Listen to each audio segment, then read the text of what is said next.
मुझे नजर आते हैं। और वो ये वो सदी है जहाँ घर में दो सगे भाई भी शांति अमन और चैन के साथ बड़ी मुश्किल से जीते नजर आते हैं, बड़ी मुश्किल से जीते नजर आते हैं।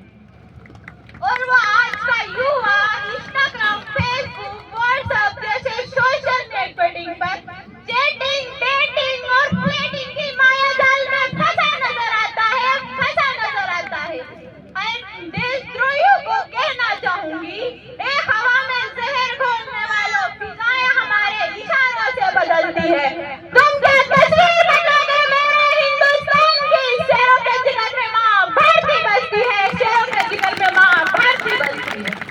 अरे मुझे तकलीफ तो तब होती है जब वो आज का नौजवान युवा जिनके कंधों पे भार है राष्ट्र निर्माण का और देश समाज और सबको जोड़कर रखने का, वही युवा आज मुझे पबजी गेम में डूबा शराब की लत में भीगा नजर आता है, पबजी गेम में डूबा शराब की लत में भीगा नजर आता है। अरे मैं देशभक्त कहूँ तो किसे कहूँ, अरे मैं देशभक्त कहूँ तो किसे कहूँ? मैं युवाओं को कहना चाहूंगी, ए बहुत निद्रा में सोने वालों, अब भी वक्त है तुम जाग जाओ, इससे पहले कि ये नींद कहीं इस राष्ट्र को न ले डूबे, इस राष्ट्र को ही न ले डूबे। एक सैनिक बनकर सेना में जाना ही देशभक्ति नहीं होती, एक सैनिक बनकर सेना में जाना ही देशभक्ति नहीं होती। अरे आजादी की पूर्व बात कुछ और थी और अब बात कुछ और है। तब रानी लक्ष्मीबाई, चंद्रशेखर आजाद, महात्मा गांधी, इन्हें हम देशभक्त कहते हैं। परंतु आज मैं देशभक्त कहूँ तो किसे कहूँ? अपने परिवार, समाज और राष्ट्र के प्रति समर्पण का भाव है देशभक्ति। हर देशद्रोही के जीवन में आने वाला तूफान है देशभक्ति, हर देशद्रोही के जीवन में आने वाला तूफान है देशभक्ति।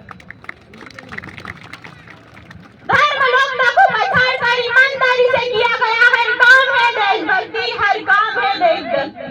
एक गरीब बीमार बुजुर्ग को दवाई दी जाए वो है देशभक्ति, एक गरीब बीमार बुजुर्ग को दवाई दी जाए वो है देशभक्ति। और एक पत्रकार पत्र अपनी पूरी पत्रकारी ईमानदारी से करे वो है देशभक्ति, वो है देशभक्ति। और एक शिक्षक पैसों के लिए नहीं, और एक शिक्षक पैसों के लिए नहीं वरन विद्यार्थी को आगे बढ़ाने के उद्देश्य से बढ़ाए वो है देशभक्ति, वो है देशभक्ति। और एक ये नौजवान युवा इस वतन की रक्षा के खातिर दूसरों को मारने के लिए नहीं, पहले खुद मारने के लिए तैयार हो, वो है देशभक्ति, वो है देशभक्ति। और अगर यहाँ बात मैं महिलाओं की करूँ तो आज महिलाओं को आरक्षित नहीं सुरक्षित करने की जरूरत है, क्योंकि कन्या भ्रूण हत्या, दहेज प्रथा, बाल विवाह, यौन शोषण, बलात्कार जैसी बातें यहाँ रोज बढ़ती नजर आती है। मैं नारी सशक्तिकरण में कुछ पंक्तियां अदा करना चाहूंगी कि इस वतन की रक्षा का हम लड़कियों को भी हक है, और इतिहास की किताबें उठा कर देख लो जिनको भी हमारी काबिलियत पर शक है। किसी के लिए खुशियां लेकर आई हूँ तो किसी के लिए गाली बरसाई हूँ। मैं भारत माँ की बेटी हूँ, मैं इस वतन के लिए कंधे से कंधा मिलाने आई। भारत माँ की बेटी हूँ, मैं तैयार हूँ शहर पे जाके सीने पे गोली खाने को, शहर पे जाके सीने पे गोली खाने को।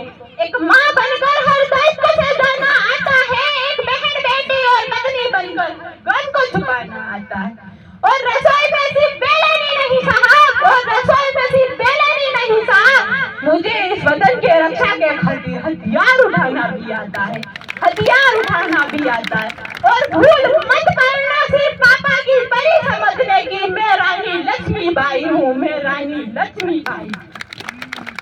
आप सबको धन्यवाद।